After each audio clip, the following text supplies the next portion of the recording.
Based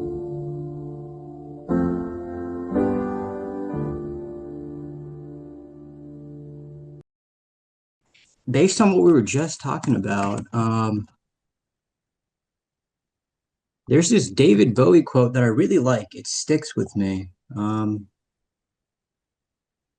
can't seem to find it right now, but he said something like, always go too far because that's where you'll find the truth. And so right now, what we're talking about, like with my profile picture for Zoo, it's like it sets the Yeah. tone early. It's like that's a good thing, you know? Like rip the bandage off as quick as you can because then you're just face to face with reality.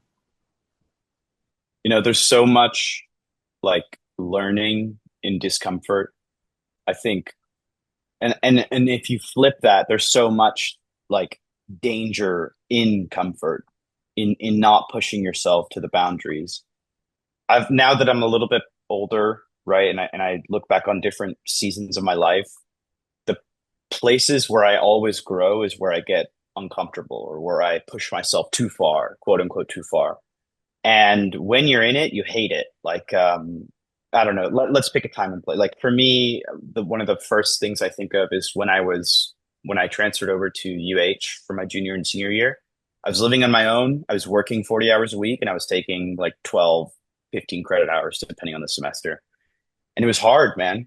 It was uncomfortable. I'd wake up in the mornings like with anxiety because I'm like, okay, I have to I have to do a 12-hour shift today.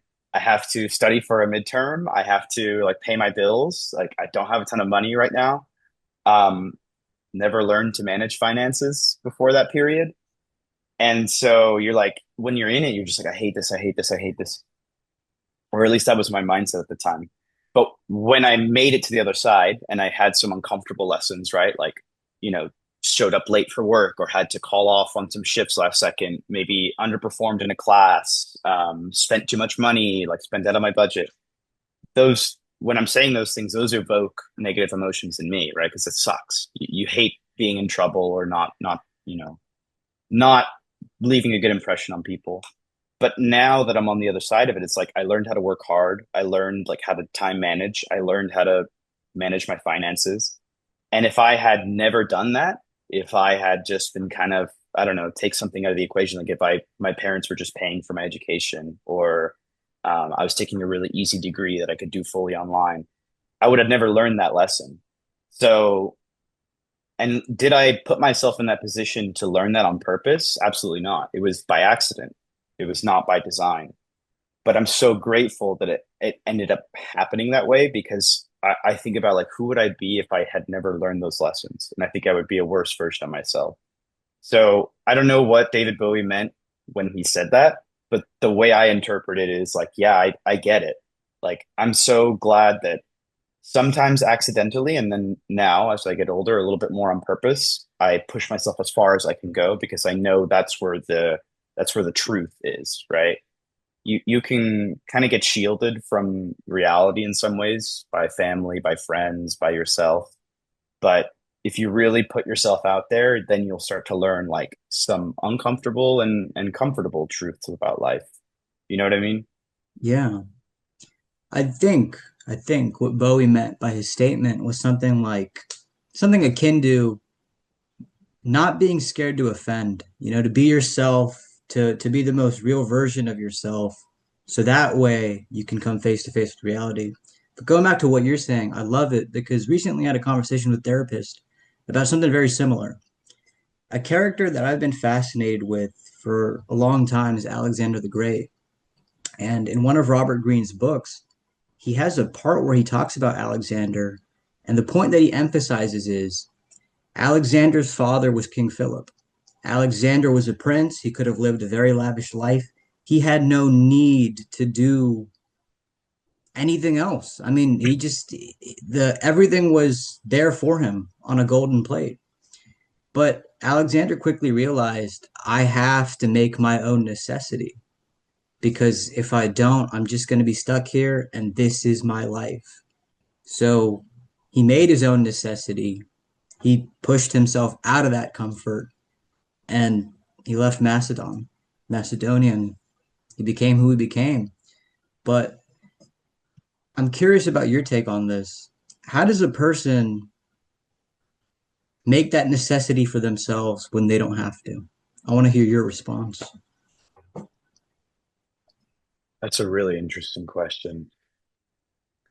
When when I love history, I'm a huge history nerd. So when you talk about Alexander, it's like I resonate with that so much because you're right. I mean, there were two paths that Alexander could have gone down, right? Like he could have. I mean, the military that his father Philip had created was one of the most powerful in the region, right? They were very well renowned for their fighting strength and their strategy.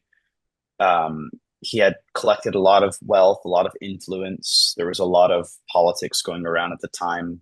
Um, and so Alexander had this opportunity to sit on this golden goose, essentially, and enjoy a lavish lifestyle, even be a renowned military commander in the region. Um, and it's escaping me right now. If you can remind me, it's modern day like Turkey and then the Middle East like regions to the east of it. What was the empire that he had eventually was it the Achaemenids or was it the Persians? The I think it was the Persians. Persians. The Yeah. Persians. So regionally, Philip and Alexander were very well renowned, and I would say they had probably had the strongest military. But globally, the Persians were just this juggernaut. People couldn't even fathom that they could be defeated, right? And so there's two paths that I think Alexander could have taken, and the sad path that none of us would remember him for is really just resting on his laurels and being, well, we're the Macedonians, we're great, people respect us. I'm just gonna live out my life as a respected military commander, and that'll be it. And then there's the uncomfortable path, which is taking this idea that you can conquer the Persians, that you can essentially traverse the known world, right? Take your armies into foreign lands that they've never been into before and defeat this empire that I don't know the exact statistics, and I don't know what he did or didn't know intelligence wise, but from the books that I've read and from the podcasts I listened to, everything was pointing to this Persian empire, this Persian army being much larger than his Macedonian army. And so to take on a challenge where you're from the onset disadvantaged, I don't I don't know what was going through his mind, but if I had to guess, I'm thinking he saw the comfortable life and he knew what that meant from beginning to end. It's like, okay, I'll die a comfortable man. And then he saw the uncomfortable life and he was like, I don't want to be my father. Right. And I think that was even more amplified when his father was murdered. It's like, oh well, look where this got him, right? Like, and the moment his father died, again, this is all conjecture because I think history is very hard to have a factual accounting for. But from what I've read and what I've heard, when his father died, all of those rich elites and military generals turned their back on Alexander initially because there was this power vacuum, and so everybody was trying to get a piece of the pie. And so Alexander realized, like, well, or my conjecture, what he might have realized is like he saw this lavish lifestyle. It's like, oh, these people don't actually care about me. Like my legacy doesn't mean anything if I'm just resting on my laurels, and just as quickly as I have it, I can lose it. So he took the path less traveled or the more uncomfortable path, and eventually, of course, we know the story. He conquers the known world, defeats the Persian Empire. I believe he died of sickness in a foreign land somewhere in like modern Mystery, day. eh? Yeah, that's what they say, right?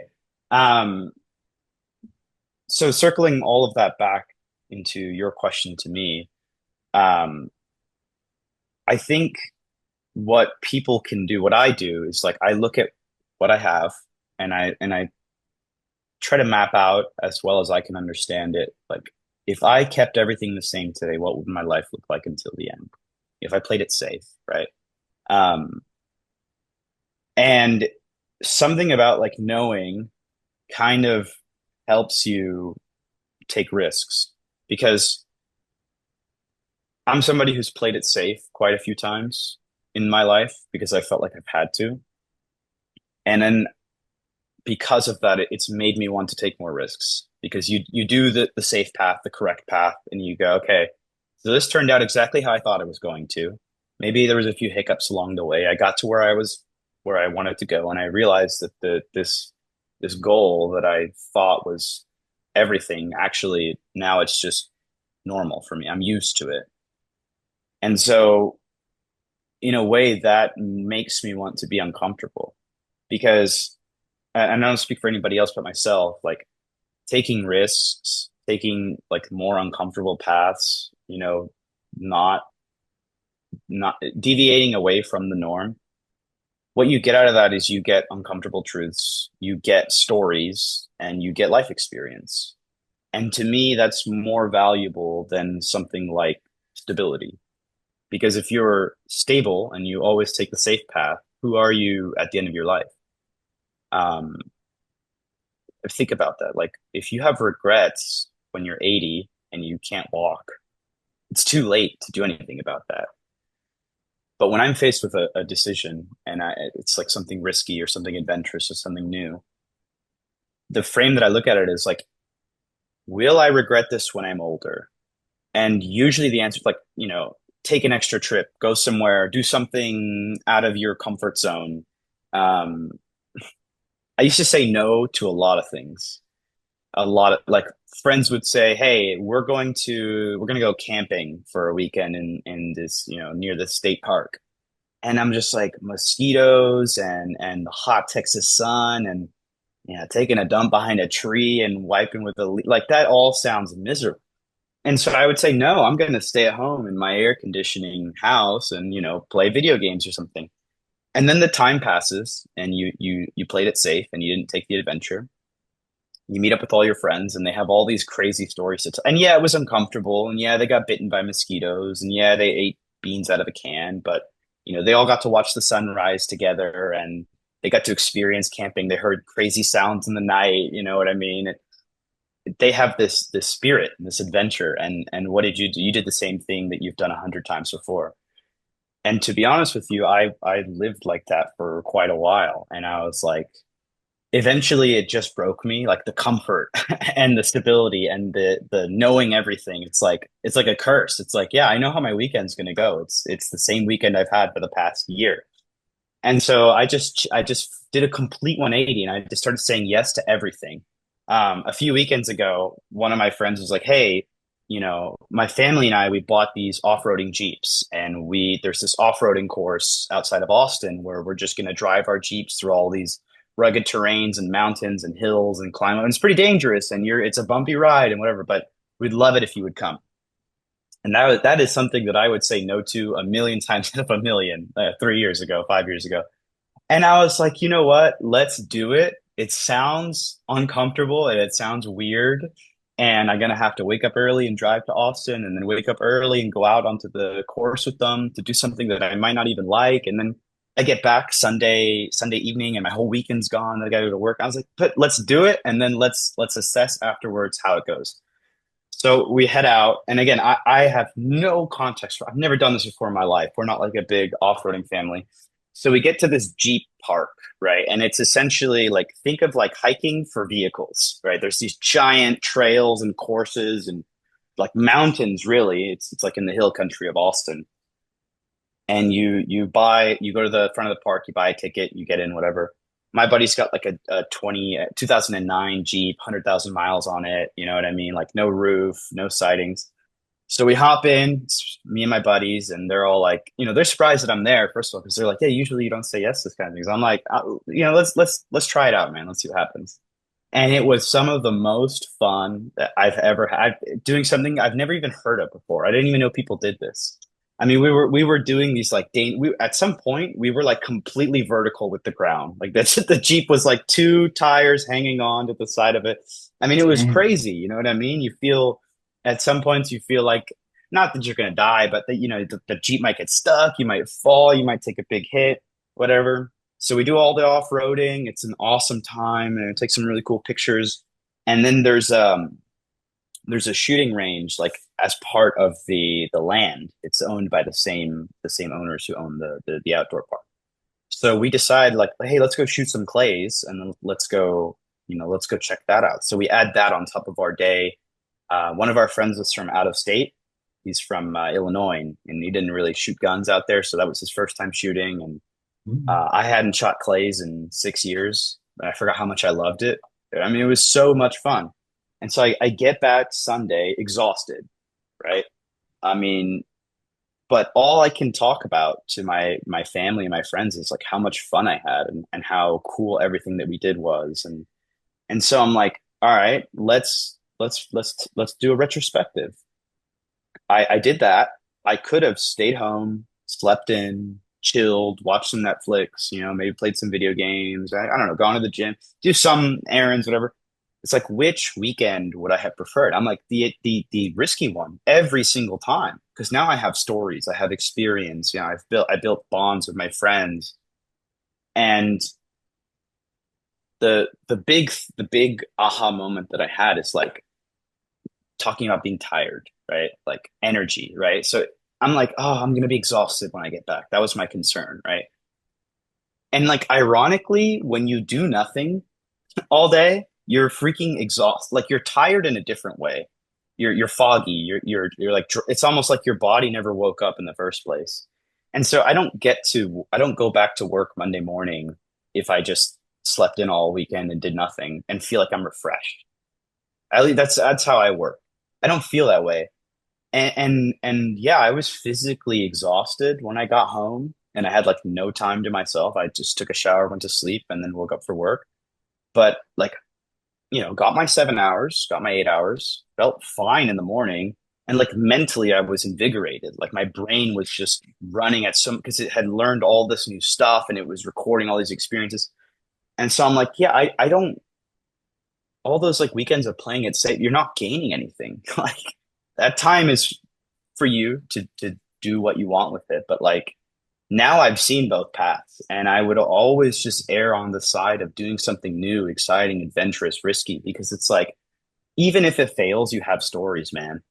Like and I, that's important to me. I'm not gonna say it's a key for a tenant for everyone's life, but for me, it's like if you like the time is gonna pass anyway. How do you want to spend it? And how do you spread that out across 10 years? You're like, hey, how did you spend your 20s? Oh, I spent it indoors playing it safe. Or, dude, we went off-roading in Austin. We went camping out by a state park. We said, screw it, let's go do a ski trip in Colorado. I would always want to be the second person. The lovely part is when you can find people who have a similar mindset, because there's a lot of folks out there who will say, nah, I'd rather just stay at home or not take a risk. I'm too tired from work. But I want to ask you, so when should you say no?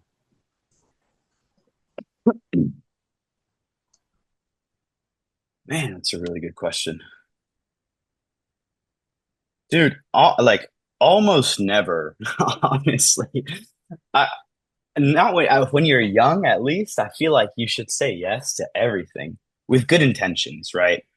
I mean, to your point, finding people with similar energy is so important. And I'm so lucky and blessed.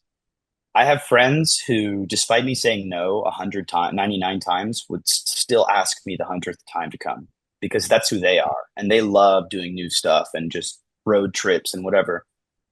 And that it was a blessing that I took for granted for a long time. And now that I say yes to everything, I'm so grateful to have them around me. And yeah, like eventually you're going to have a bad time.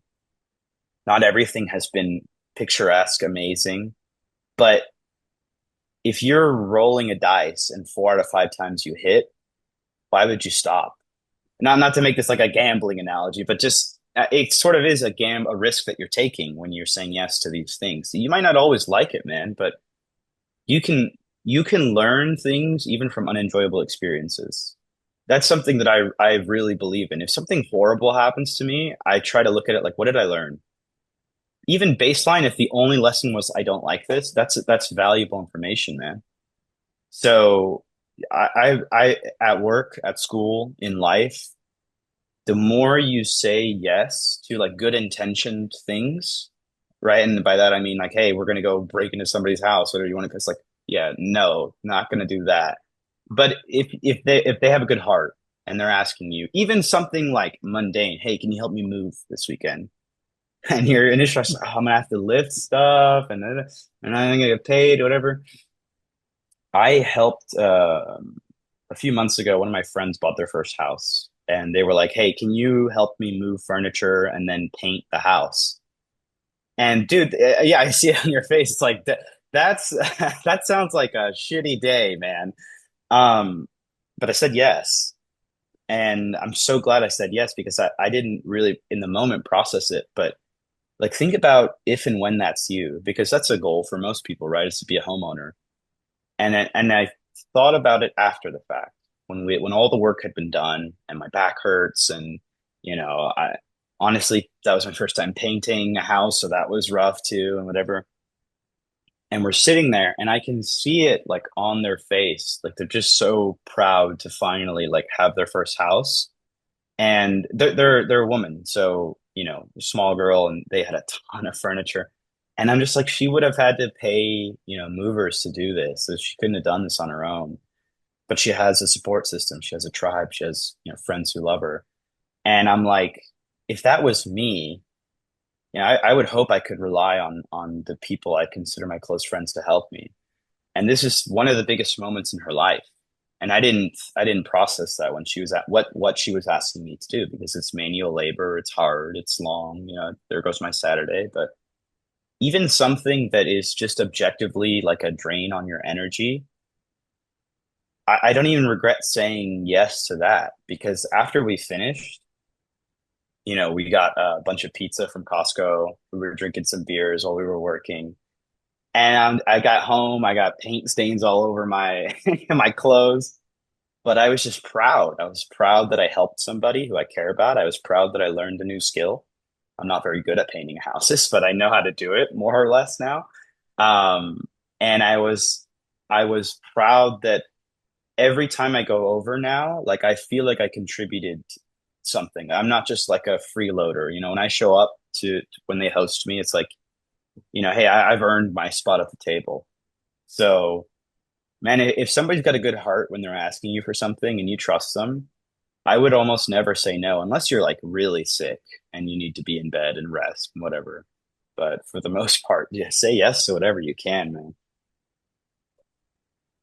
Tell me about a time in your life where one of the worst things that happened to you ended up becoming one of the best things that happened to you. Ooh, wow. My memory's not the best. And as I've gotten older, I've realized it's like a defensive mechanism to block out some of the crazier things that have happened to me. Um, I want to ask but you about that later, actually. sure. So, oh man, I don't know if I should talk about this. This is so one of the worst things that happened to me, why it ended up being a good thing, that was your question. Hmm. If you feel comfortable to share. I think it's fine. I mean, I generally am not a person who holds secrets, and I think, and maybe you'll find this relatable. I had a crush on a girl for maybe 4 years. She was a part of our friend group, and I had always liked this girl, but the timing was never right. And genuinely, it felt like tragic, just the way the timing never lined up. And that obsession sort of dominated my life for a lot of my early adult years.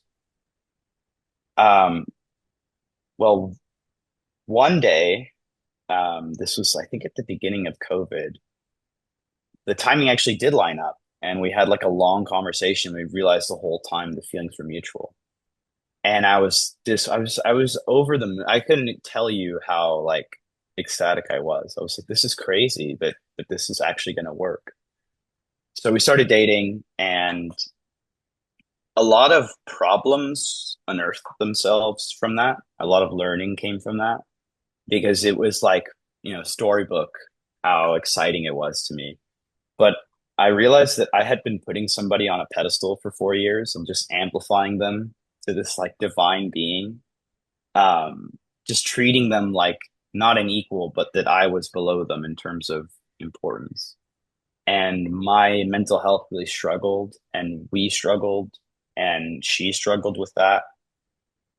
And then eventually she had to move out of state. out of the country, and we didn't know what we were going to do. I mean, I was committed to doing anything to make it work. Like I was like, I'll come with you. Like I'll figure it out. It's fine. Don't know what I'm going to do, how I'm going to do it, but I'll make it work. She moved away, and then like within a week, it was all falling apart. And she was like, "Hey, this isn't working. I'm going to break up with you." And like my world ended completely, just fell apart because you think about like this is something that I had wanted for 5 years, 4 years, and I thought this was like it for me. And so when that fell out from under me, I didn't have anything to support me. Like there was no ground beneath my feet. I was living on my own at the time, so it was very easy to get into a depressive episode because there was nobody to talk to, nobody to be there for me. Um, and it was very, I put this on myself, but I felt like I couldn't talk to my friends about it because she was their friend too. And so I just pretended like everything was okay. But after about a week of feeling sorry for myself, I was like, you can't just sit in bed all day and feel sorry for yourself. I mean, you could, right? But you already know what that feels like. So why don't you try doing something productive? So I just got obsessed with the gym. That was like my escape from depression. I was lifting twice a day. I was in there every day, maybe 3 hours total, like meal prepping, eating clean, taking my vitamins. Um, and at first, to be honest with you, the energy that was coming out of that was like anger and negative emotions. That was the fuel that I would use. I'd think about her and be like, oh, she's going to regret this, whatever. It sounds silly in the moment, but that's where my heart was at the time. And then after about a year of that, I was seeing really good results in the gym, like building my physique. I was feeling very healthy. I started working out of love for myself and not dislike for somebody else. And I just slowly unraveled that and just became obsessed for the sake of wanting to better myself. And I ran into her maybe a year after that. She was back in Houston. Um, and we had like a long conversation.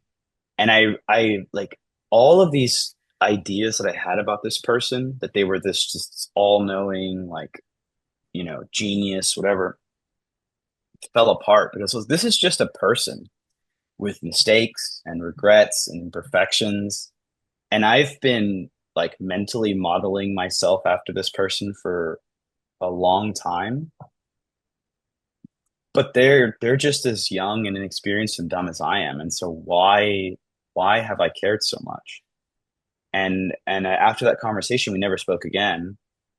And I was just like, just this emotional whirlwind that I was caught up in for 4 years. It was just gone, and like my head was clear for the first time ever. And I was like, what do I want out of life? Like, what motivates me? What excites me? Like, and then I felt like I could finally like start living for myself and being myself. And people took notice. They were like, wow, I haven't seen this side of you in years. And so, like, yeah, that was one of the lowest moments of my life. But now, like, I feel like I learned so much from it, so much as a person, like how to emotionally connect with somebody. Don't idolize other people. Live for yourself, be yourself. Don't think about what somebody else wants to see or what would make them happy. Like express yourself.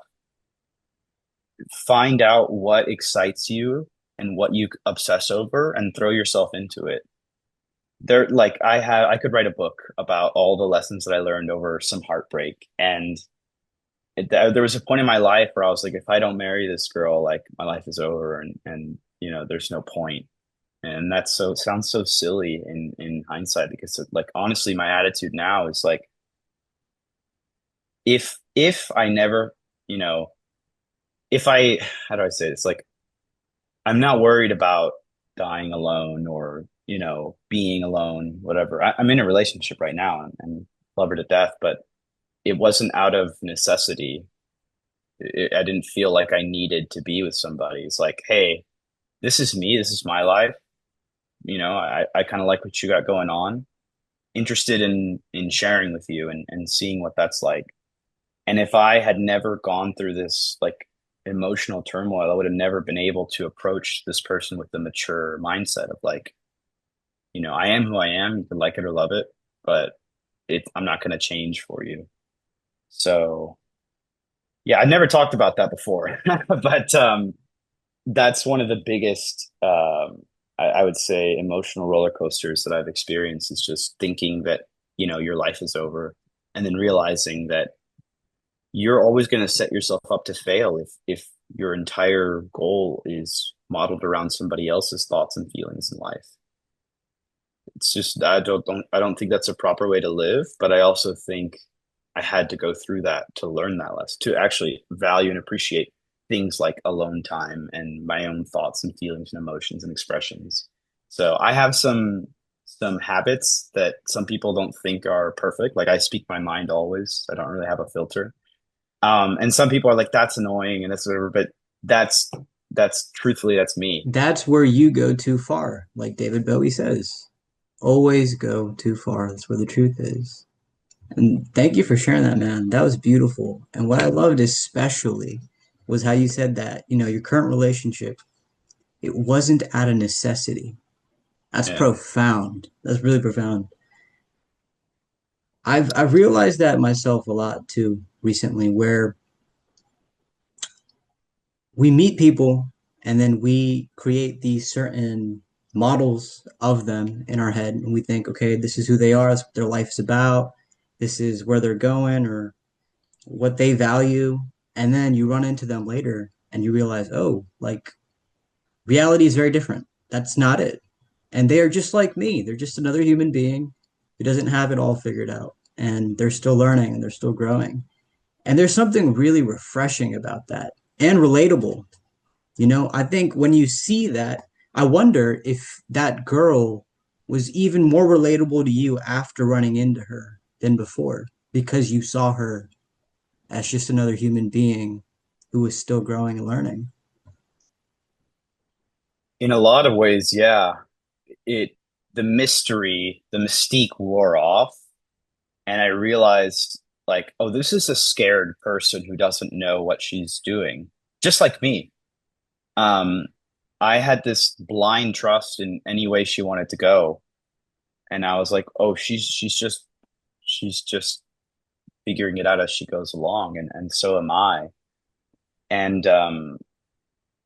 yeah, I think I have this way of viewing relationships now that I love, and it kind of comes from life experience and hearing people talk about things. But it's actually something my high school cross country coach said to me, and it has stuck with me for 10 years. So it must be a decently powerful quote. And we had high school cross country was brutal. We would do morning practice at like 6 in the morning,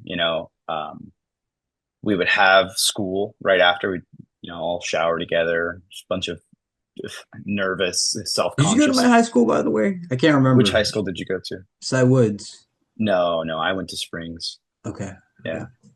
And so then you would go to eighth period or seventh period, which was cross country. You'd run in the hot Texas summers. And then you would have after school practice after that. It was miserable. I hated it. Or that's what I thought, right? So we're doing an after school run, and there's like a giant trail in the back of the school that you need to do a full complete lap on. It's like 800 meters. And we are like, dude, screw it. Let's just cut across. Let's pretend like we did the whole thing, whatever. And we're like, yeah, this sucks. We hate this. Why would we do this? So we skip, we cut. And the coach saw us because he was on the bleachers. And so he pulls us aside and he's like, hey, guys, I'm disappointed more than anything. Um, you don't have to do, I don't know why you think you have to do this. You all signed up for this, and a lot of you are second year and third year kids. Like you knew what you were getting into, and so why would you cheat yourself? And then this is what he said. He said, this is not an obligation. This is an opportunity. And I was like, yeah, like nobody's forcing me to do this. And I was the second year at that point. And I was like, why would I cheat myself? It's an opportunity to learn, to grow, to be a part of a team, to feel like you're contributing. And that changed my whole mind. Like I never stopped complaining. It was miserable, but I never cheated myself again.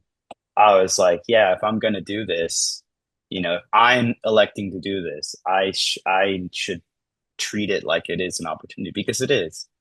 And that's how I see relationships. Like sometimes I'll have conversations on like a 24-hour basis, a 48-hour basis with my partner, and I'll be like, "Hey, still want to do this? Like, your heart's still in it?" And she'll be like, "Yeah. What about you?" I'm like, "Yeah, I think so." And we just do those pulse checks of like she's so much smarter than me in this way, where I don't have to explain it to her, but I have to explain it to myself of like this is a not an obligation, this is an opportunity. So obviously if at any point you feel obligated or miserable, you should just exit that. And I've never felt that way currently, but it's good to do pulse checks just so both people can feel like they're opting into this and that you're not stuck, right? And that's what my cross country coach taught me 10 years ago inadvertently about major life decisions. In the past year, what I've realized about myself is I'm much more emotionally sober. And the advantage of that is that I can hear my heart more clearly. The disadvantage of that is I'm not as passionate to follow it, so to speak. Do you feel like you were emotionally sober when you met the girl that you're with now? Because it seems like you were very passionate about your Yeah, crush before. right. Yeah. I mean, definitely. I wasn't even looking for something, which is that's like the irony that everyone tells you, like, oh, you'll find them when you're not looking for them. And it's so true, I feel because real quick, I feel like it's hard to get to that point sometimes fully. oh yeah, that's a lifetime of a journey, man. And some people never get there, but you get there quicker by being uncomfortable and facing these harsh moments, like the story I told you. I think you save years getting there faster and sobering up because obsession does not last forever. And then when obsession ends and reality finds you, you might find yourself very uncomfortable with who you're with because they're just a person, man. They got to sleep just like you. They have bad days. And if this person is idolized in your head, they're not allowed to have that. And that pressure must be, I mean, I apologize to that girl. I'm so sorry that I put you on such, because that must have been miserable to live to this inhuman standard. Um, and so it is very Yeah, difficult they to get become a there, man. rose-colored idol. Yeah. I mean, and you're looking at them through these rose tinted glasses, but it's like that's not who they are. That's not reality. It took me a very, very long time to get there. And when I did, the benefit of it was that I met a real human being. Nobody is perfect, right? They had their quirks and their flaws, and I do too. And I try to be very upfront about who I am, who I really am.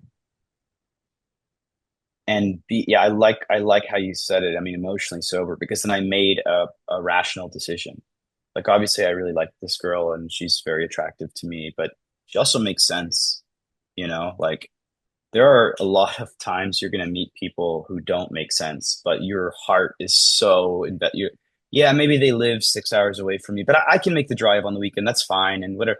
And oh, her parents don't like me, but The red and flags just look pretty. they do. That's right. They look exciting. You're like, oh, red's a pretty color. Um, Yeah, I I can't I can't stop people from going on that journey, but I love when my friends tell me that they've gotten out of those situations. I'm like, good, you're emotionally sobering up. And this may not be the end of I don't know where this is going to go, but I know that I'm approaching it with a mindset that's built to last. I mean, my parents have been married for 25 years, some of it happily, some of it unhappily, but they're still together. They still go on dates.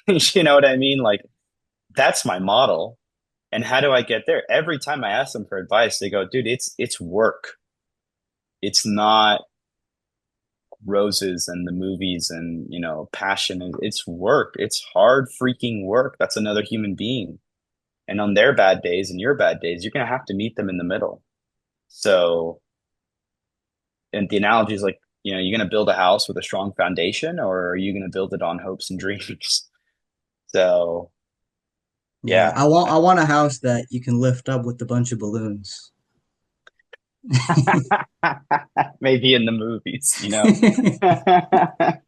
Yeah, that's a wild movie, man. Up. Man, I don't want to watch it again because I almost think I would cry watching it again. It's that evoked such strong emotions for me the first time I saw it. I saw that Um, movie in theaters as a kid, and I don't even remember seeing a trailer for it. My aunt just took me and watched. I was like, "Oh, this is a Disney movie? Cool." it's I mean, people still make memes about it to this day. You still see it every now and then, but that was a powerful, powerful piece of work, man. Um, you can pull a message from anything, I feel like, if your mindset's right, even from a kid's movie, you Yeah. know. That has always been, I feel like, my superpower is being able to learn from others. So, Speaking to you, your aura is very optimistic. I mean, I know this is a digital conversation, but yeah, like it's a very optimistic aura. I admire that, man. And I really do believe that optimism is such a superpower in anything, really. yeah, yeah. It's maybe you can relate to this, but I struggle to teach people that lesson. That's the hardest. You can't force somebody to be optimistic about life, but those who get it get why it's so valuable. It's like I could be anything right now. I could be miserable. But I get the choice to do that. And so life is scary, man. I mean, it's terrifying. I could wake up tomorrow and my partner's like, "Hey, I don't want to do this anymore." But what if I could choose to live in fear? That means I can also choose to live in excitement and wonder Yeah. and approach life with that mindset. And you'll find more often than not that you attract that same energy. Um, people, one thing that I love sharing with my partner is that my view on life. I'm very kind to strangers. I love eliciting reactions from people. So this is a challenge for you. Try this the next time you go out and you go to a store and you're meeting a cashier. The classic interaction, or how I think most people interact, is, "Hey, how's it going? Oh, it's good." Scan the items, whatever. All right, thanks. Um, Next time you interact with somebody, like another human being, this is my go-to. Like, hey, how's it going? And then I'll be emotive, like, I can't complain. It's not too bad. And then they'll smile and they'll be like, and then I'll be like, how about you? And they'll be like, wow, like you can see on their face, like, oh, I think this guy actually cares. And they'll be like, oh, it's pretty good. I'm just really busy today. It's like that's kind of gross. And I'm like, yeah, I used to work here. There's an HEB close to my house. I used to work there in college. And I'd be like, man, I used to work here years and years ago. I completely understand. And then I'll say something, an anecdote, right? Like, oh, hey, by the way, I found that covering up the time on my cash register thing like makes the time go by quicker. Don't know if it's going to help you or whatever, but try. And now you're having a conversation with somebody, and they're like smiling, and the bagger's laughing. You know what I mean? And the person behind you in line is like enjoying just watching this conversation, and maybe nothing comes of it, right? But sometimes it does, man. And I don't do it for anything in return. It makes my life more exciting to actually engage with people, because that's not your bagger, that's not your cashier, that's a human being, man. And maybe Yeah. they're having the worst day of their life, and you're putting them in a situation where they get to like you can nudge them towards excitement. And man, sometimes it has like, netted, like given me opportunities that I wouldn't have gotten before, and then made new connections and made new friends, or you just become recognizable. Like everybody at the gym that I go to knows me. And it's changed a little bit now over the years as people have cycled out. But like when I used to go there, when I was younger, I would be like headphones in before I walk into the building, like eyes down, scan in, whatever, did my workout. And then I just started talking to people more, and like because I'm like, why am I hiding who I am? Like I want to talk to people. I just feel awkward about it. But you get better with anything with practice. And so eventually I would walk in and the entire front desk, like five people, like, "Oh my God, Franco's here." Like, what's up? And in your mind, you're like, well, I'm nobody special. Like, why do they care? And it's like, oh, it's because I treat them like a human being. And eventually it spreads out because somebody at another desk is like, why are these people so excited that this guy's here? And they're like, oh, let me introduce you to Frank. And now you know the guy who runs like the spa, right? And now you know the guy who's the personal trainer upstairs. And that really, and all of a sudden everybody knows you. And it's like, am I making like any money off of this? Am I gain? No, I'm not. But I have connections and friendships, and I feel like this is a part of my extended tribe. I feel comfortable here. I feel excited to go here, and um, you never know. I mean, one weekend they were like, "Hey, we're like all the employees are going out. Like we're going out for drinks. We were wondering if you wanted to join us." And I was like, "That is so cool, dude! Like I don't even work. Like I know how much that means." For you guys to extend that invite to me, that is so awesome, man. So there are two lives. There are two paths, man. I could have kept going in with my headphones in every day and never speaking to anybody, or I could have actually made an effort and done something that honestly is more enjoyable for me. And so I always opt for number two. And some people won't feel you. You'd be like, "Hey, like, how's your day going?" And they're like, "Fine." And it's like, "Cool, man. I gave you the chance for it. You don't want to take it. I'm not going to force you through." Yeah. But And you more should never often let than that disrupt your energy. Like that's no, totally fine. Just you keep being you. yeah. It's okay if they're not having a good day, Just it is what it is.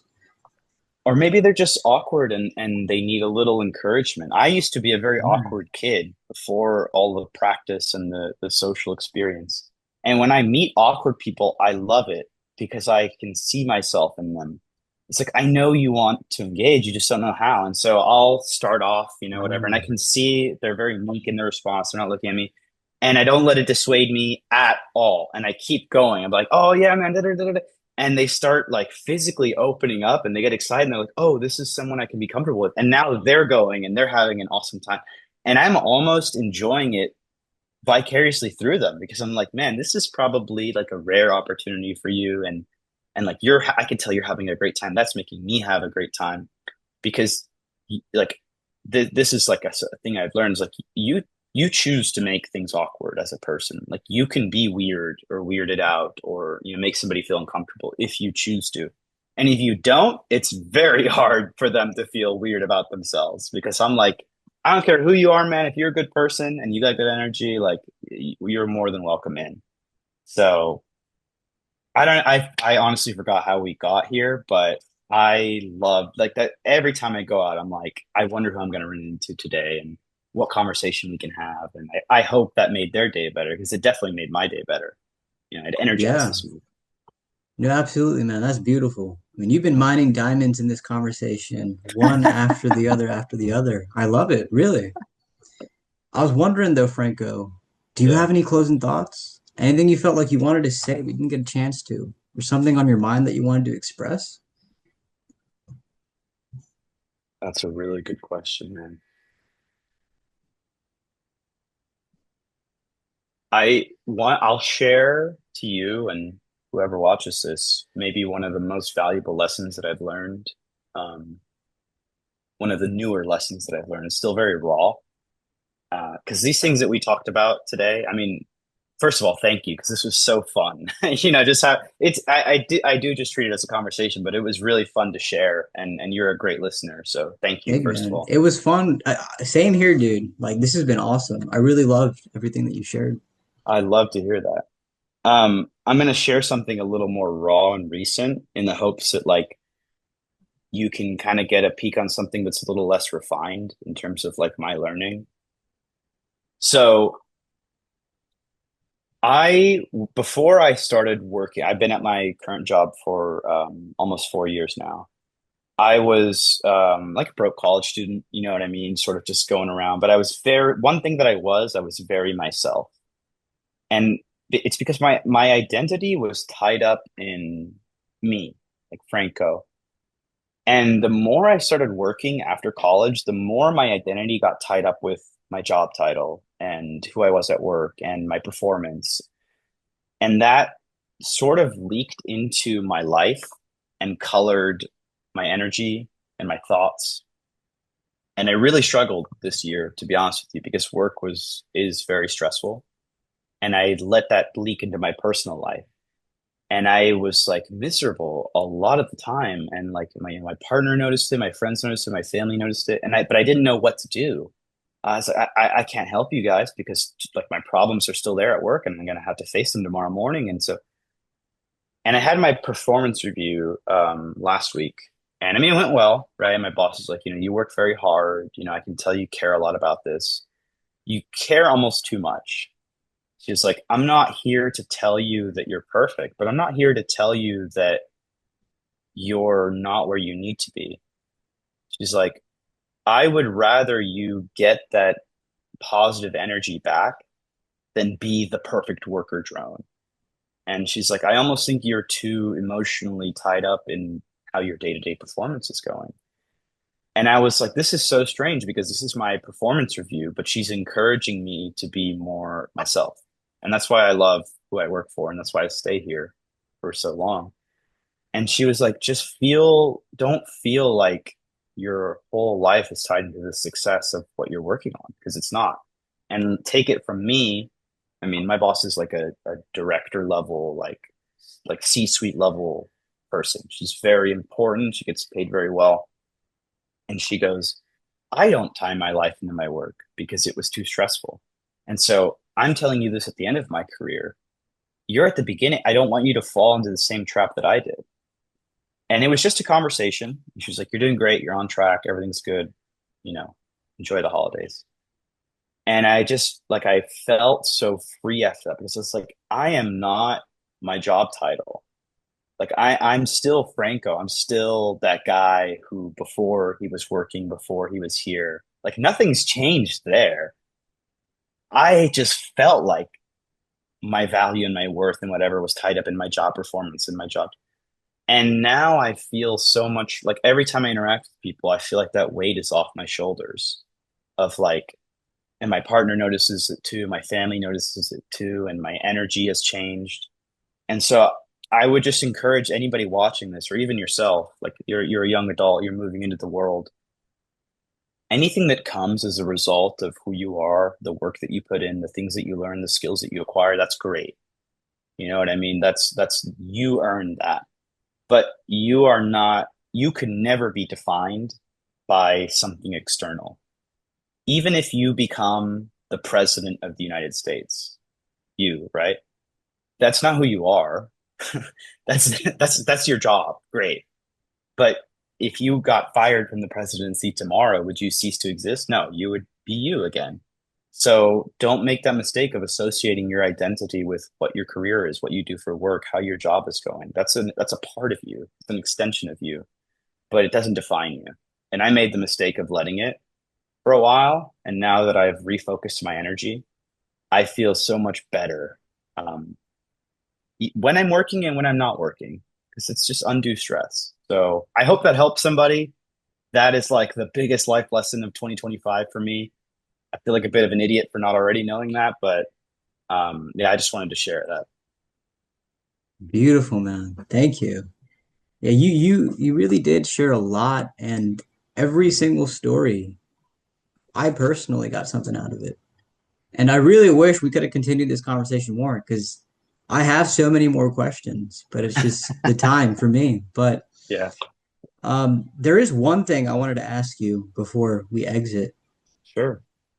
I haven't thought about it too much because the past year, another realization for me was that I wrote a poem, and one of the lines in the poem goes something like, it is becoming of a man to become accepting of the absence of closure.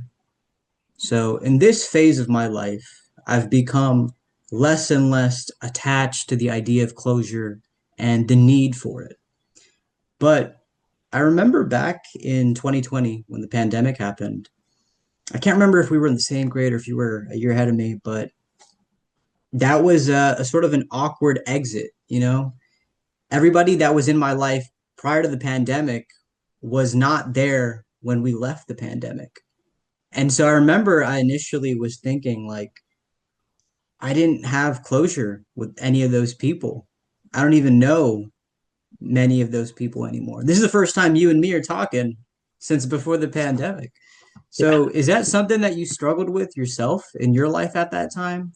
closure and not maybe being able to say goodbye to people the right way. Yeah. Yeah. 100%, man. That's such a that's such a deeply thought-provoking quote from your poetry. So thank you for sharing it, first of all. And it really like immediately viscerally made me think about my journey with closure and treating people. It all goes back to how you view people, because people are not an ends to the means of your story or your life. And I made that mistake. So don't, I'm not grandstanding. I'm sharing my journey through it. When I was younger, I was obsessed with never missing out, with FOMO, with being a part of every aspect of somebody's life, because I felt like I didn't want to miss their story. I didn't want to like not have that closure, like just lose contact with the people I cared about. And it just, as a consequence of getting older and getting busier and having things that I care about and obsessions that I care about, I just didn't have time to keep in contact with people. And you never know, like nothing, there's no such thing, I feel like, as closure with other people, because at the time that you spend away, they are changing and growing and evolving and getting stories. And so like you, for example, I mean, we would have had a completely different conversation 5, 6 years ago. Like I've learned most of the lessons that I've shared with you in the last 5 years. I'm a completely different human being. And so I don't think I don't think closure exists in the way that we perceive it. And I think you would be surprised when you are going to run into somebody again. Um, Never feel like a book is closed. And for that reason, always treat people with the utmost respect and kindness, because when you run into them again, you want those memories and thoughts that they evoke of you to be good things. I've run into people like I think it was Rome. I was on vacation in Rome and I ran into a friend from high school in Rome. I was just like so shocked. I was like, there are 7 billion people on this planet and we happened to be on vacation at the same time. And luckily, we had a good friendship, and so it was cool and nice, whatever. And so it's like, could you really ever predict that that would happen? And would you ever be so silly as to assume that you'll never run into somebody again? Oh, Houston's a big city. Yeah, this is a big world, man. It's a big world, but you never know when your paths are going to intersect. So, um, the best thing that I can do for anybody I meet is to treat them with kindness and respect and show them the same courtesy that I want to be shown, so that the next time that we run into each other, we can pick back up where we left off. And I don't remember like every conversation we ever had years ago, but I remember that every time I talked to you, it was fun and exciting, and you treated me with respect and you really listened when I spoke. That has stuck with me for 6 years. I want you to think about that. Like your impression was so powerful that it stuck with me for 6 years and I never forgot that. And I was so excited to have this conversation with you because you're a great listener. You're very thought provoking. Like you, that, that impression that you made has so much energy. And I'm not the only one who holds that, I'm sure. So you're just planting seeds, bro. And you never know when they're going to grow or when you'll harvest them, but Yeah, do no, thank yourself you, that man. favor. Thank you so much for the kind words. There's this song that I really like from Mother Love Bone. Andy Wood, he writes a lyric. It's called Crown of Thorns. He says, it's all who you know, so don't burn your bridges, women or woman. And for the past year, that's another realization I've had, man. This year's been full of realizations, but one of them is don't burn your bridges because, um, I mean, sometimes you'll run into people that are toxic, right? And you do have to cut that root off. Yeah. But most people, like, they're fine. Even if you don't rub against them the right way, like, they're fine. And you'd be silly to just cut those off because you never know in the future. I Yeah. love it. I love what you said. Yeah. I'll leave you with this because you've been dropping some amazing quotes. I'm going to share with you my favorite quote of all time. It's by a French writer named Albert Camus. I don't know if you're familiar. He says, "In the depths of winter, I found that within me there lay an invincible summer." Beautiful. And we are in the depths of winter, a hot Houston winter. So to say, yeah, as cold as it Yeah, can get here in yeah, December, sure. yeah. Dude, Franco, this was really awesome, man. I mean it. I really loved this. This was a great conversation. And I look forward to keeping in touch with you, man. I Yeah, believe someone will really find something out of this for sure. I'm really glad, and I love what you're doing. I mean, you're creating, you're being unapologetically yourself. You're having conversations. Like this is very inspiring for me. I've been working on some stuff with some friends, like creating videos and stuff, and this makes me want to keep going.